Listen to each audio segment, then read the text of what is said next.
CEO of playing the victim. Team working overtime to delete comments. I hope उनको salary 370 से ज्यादा ही दे रहा. कॉपिंग समय रहना. चश्मा पहन लेता हूँ, ब्लैक एंड व्हाइट बैकग्राउंड डाल देता हूँ, सीरियस लगूंगा. Hey guys, let's talk about comedian Pranit More जो इतना सब कुछ होने के बाद भी विक्टिम कार्ड प्ले करने की कोशिश कर रहे हैं. तो लास्ट कुछ मंथ से कंट्रोवर्सी एंड बैकलैश फेस करने के बाद फाइनली प्रणित मोरे ऑफिशियली कम बैक कर रहे हैं. 5 अगस्त 2026 को उन्होंने इंस्टाग्राम पर अपने नए स्टैंड अप शो घायल को ऑफिशियल पोस्टर रिलीज किया और अपना कम बैक अनाउंस करा. शो का नाम घायल तो ऐसे रखा गया है जैसे सच में घायल हुए थे. देख के यही लग रहा है कि पूरा कम बैक इसी इमोशन के अराउंड बिल्ड किया गया है. Dark monochrome poster, serious look और इमोशनल ब्रांडिंग, ये सब सिर्फ एक कॉमेडी शो की अनाउंसमेंट नहीं लगती बल्कि एक इमोशनल कमबैक स्टोरी की तरह प्रेजेंट की गई है. और ऑनेस्टली ये स्ट्रेटेजी खुद ही बहुत कुछ बता देती है. जब भी कोई सेलिब्रिटी अपनी गलती को इतनी केयरफुली हीलिंग जर्नी बना के दिखाता है तो उसमें सिंपैथी फार्म करने की कोशिश साफ नजर आती है. ये कोई नई ट्रिक नहीं है, हम ये पैटर्न पहले भी कई बार देख चुके हैं. पहले कंट्रोवर्सी, फिर साइलेंस, फिर एक इमोशनल कैप्शन के साथ कमबैक और ऑडियंस से एक्सपेक्ट किया जाता है कि वो सब कुछ भूलकर फिर से सपोर्ट करें. पोस्टर के साथ प्रणित ने लिखा, I can't change what happened but I can choose what I become because of it. Ghayal is the story of that journey. सुनने में ये लाइन काफी डीप एंड इंस्पायरिंग लगती है ना? लेकिन जब आप एक्चुअल कॉन्टेक्स्ट देखते हो तो ये सिर्फ एक मार्केटिंग लाइन लगती है और कुछ नहीं. प्रणित के कैप्शन के अकॉर्डिंग उनका कहना है कि वो अपना पास्ट चेंज नहीं कर सकते, बट जब एपिसोड रिलीज होने से पहले वैसे लोगों को सपोर्ट करने से पहले उनके दिमाग में एक बार भी ये थॉट नहीं आया कि वो क्या कर रहे हैं. और कई बार उन्होंने उस चीप मेंटालिटी के लोगों को सपोर्ट किया है. तो ये कोई गलती नहीं है बल्कि उनके खुद के माइंडसेट का ही रिफ्लेक्शन है. एक गलती होती तो एक बार होती तो मान भी लेते कि शायद जजमेंट में चूक हो गई है, लेकिन जब पैटर्न बार बार रिपीट होता है तो वो गलती नहीं रहता, वो कैरेक्टर बन जाता है. इसी शो में जब हिमांशु नाम के एक लड़के ने एक इंसिडेंट शेयर किया था कि वो एक लड़की के साथ डेट पर गया था. उसने चिकन बिरयानी खिलाई और डिनर का बिल अराउंड 370 आया. और डेट के एंड में जब लड़की ने उसे घर ड्रॉप करने के लिए बोला, इस पॉइंट पर वो खुद जोक मारते हुए कहता है कि अब तो मेरा 370 का लॉस हो गया. और हिमांशु की मेंटालिटी ये थी कि 370 लगे हैं तो मैं उसे वसूल तो करूंगा. एक सिंपल सी डेट को इतना चीप एंड ट्रांजैक्शनल तरीके से देखना जैसे किसी लड़की के साथ टाइम बिताना एक इन्वेस्टमेंट हो जिसपे आपको रिटर्न्स चाहिए. इस पॉइंट पर भी कन्वर्सेशन को रोकने के बजाय प्रणित उसे और हाइप करते हुए बोलता है, पीक गुड़गांव कंटेंट. कन्वर्सेशन को वहीं स्टॉप करने के बजाय प्रणित और उसे आगे बोलने के लिए पुश करता है. एंड एवरी एक्शन के साथ वो पैसे काउंट कर रहा था. लाइक हाँ भाई 370 का लॉस हुआ है, किस करने पर 12 वसूल हुए होंगे. सोच के देखो, एक होस्ट जिसके पास पावर है कन्वर्सेशन को डायरेक्शन देने की, वही होस्ट इस तरह के कमेंट्स को एंकरेज कर रहा है, हंस रहा है और ऑडियंस को भी वही एनर्जी पास कर रहा है. ये सिर्फ एक ऑकवर्ड मोमेंट नहीं था जो एक्सीडेंटली हो गया था, ये एक एक्टिव चॉइस थी. और ना, बिल्कुल नहीं, प्रणित यहाँ तक नहीं रुके. शो में हिमांशु ने उस लड़की के साथ स्पेंड किए गए टाइम एंड उसने जो जो उस लड़की के साथ करा उसको एक्सप्लेन करते हुए साथ बैठे लड़की के साथ डेमोन्स्ट्रेट कर रहा था. एंड गेस व्हाट, प्रणित उसको और एंकरेज कर रहे थे तो करना. और इस घटिया स्टोरी के लिए प्रणित ने हिमांशु को 5000 का रिवॉर्ड भी दिया, जैसे उसने किसी लड़की के साथ ऐसा करके कोई महान काम किया हो. सोच के देखो, एक इंसान पब्लिक में कंसेंट एंड रेस्पेक्ट के अगेंस्ट एक जोक बना रहा है एंड होस्ट उसे रिवॉर्ड दे रहा है, चीयर कर रहा है, सेलिब्रेट कर रहा है. ये सिर्फ एक बैड जोक नहीं था, ये एक बिहेवियर को एंकरेज करना था लाइव ऑडियंस के सामने, कैमरा के सामने, सबके सामने. और जब आप किसी चीज को रिवॉर्ड देते हो तब आप साइलेंटली ये मैसेज भी दे रहे होते हो कि ये एक्सेप्टेबल है और करो. लाइक क्या भाई, क्या सोचा था आपने? शो में भाई ने किया तो किया, लेकिन हिम्मत तो देखो, वीडियो में उस पार्ट को कट भी नहीं किया. सोचा नहीं होगा ना कि इतना आउटरीच देखने को मिलेगा. खैर बाद में हिमांशु ने एक वीडियो अपडेट करके क्लियर किया कि स्टोरी एक्चुअली इम्प्रोवाइज्ड थी और सिर्फ कॉमेडी के लिए बनाई गई थी और लोग अननेसेसरीली सीरियस ले रहे हैं. बट इन ईदर केस ये कन्विंसिंग नहीं है. अगर ये स्क्रिप्टेड था तो और भी बेकार था, क्योंकि वहाँ पर आप लड़की को क्लियरली ऑब्जेक्ट की तरह एंड कंटेंट की तरह यूज कर रहे हो. एंड ट्रस्ट मी, ये रियलिटी से ज्यादा कन्वीनियंट एक्सक्यूज साउंड कर रहा था. इसके बाद पुलिस स्टेशन का एक वीडियो भी वायरल हुआ जिसमें हिमांशु अपने दोस्तों के साथ हंसते और कैजुअली बात करते हुए नजर आए. इसी बीच उनके एक दोस्त ने मजाक में बोला,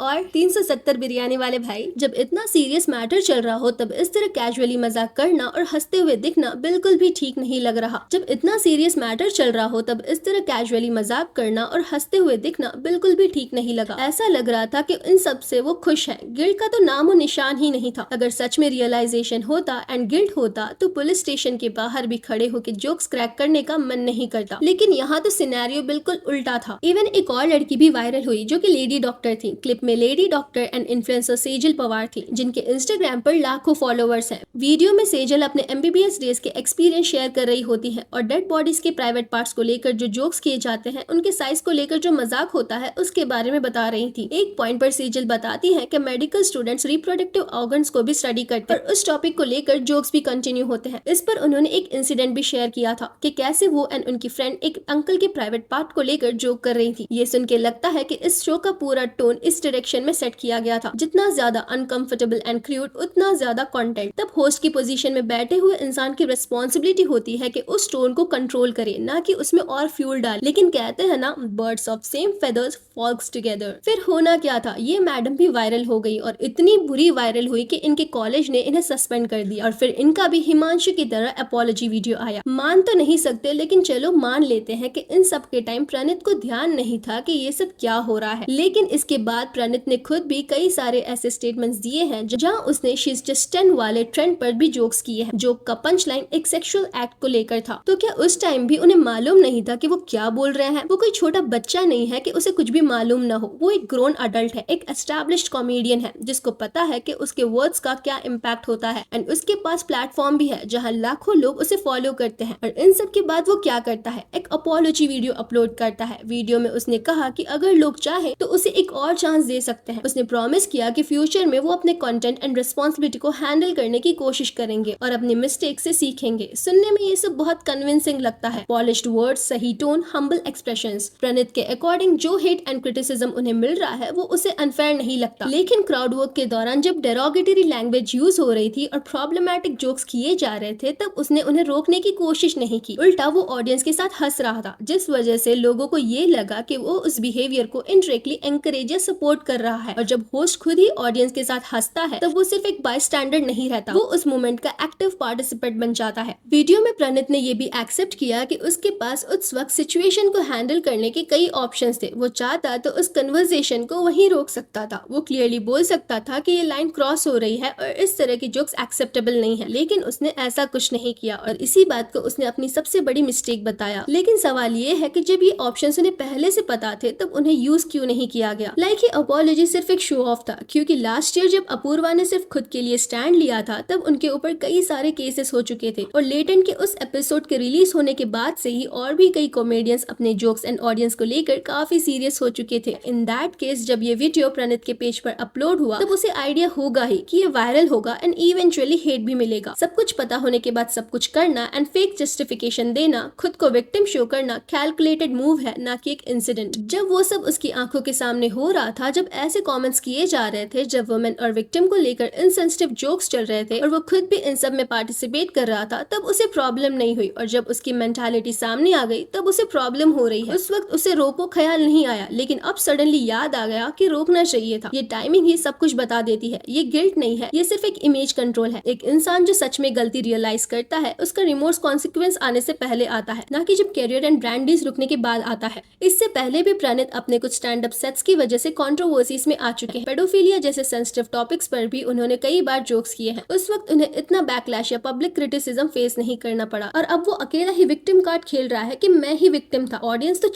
क्या है ना, ये पैटर्न है, कोई एक बार की गलती नहीं। और पैटर्न को हीलिंग जर्नी का नाम देना बस एक नया लेवल का विक्टिम कार्ड। तो सवाल ये नहीं है कि प्रणीत को सेकंड चांस मिलना चाहिए या नहीं, सवाल ये है कि क्या वो सच में चेंज चाहते हैं या सिर्फ बैकलैश ठंडा होने का वेट कर रहे हैं ताकि वही सब वापस से कंटिन्यू कर सके। That's it for today and sorry for my voice, मुझे बस थोड़ा सा कफ एंड कोल्ड हो चुका है एंड आई होप ये जल्दी सही हो जाएगा। वेल, अगर आपको वीडियो अच्छा लगा तो लाइक, आपके क्या थॉट्स है प्रणीत मोरे की इस कंट्रोवर्सी पर, let me know in the comment section below. Thank you.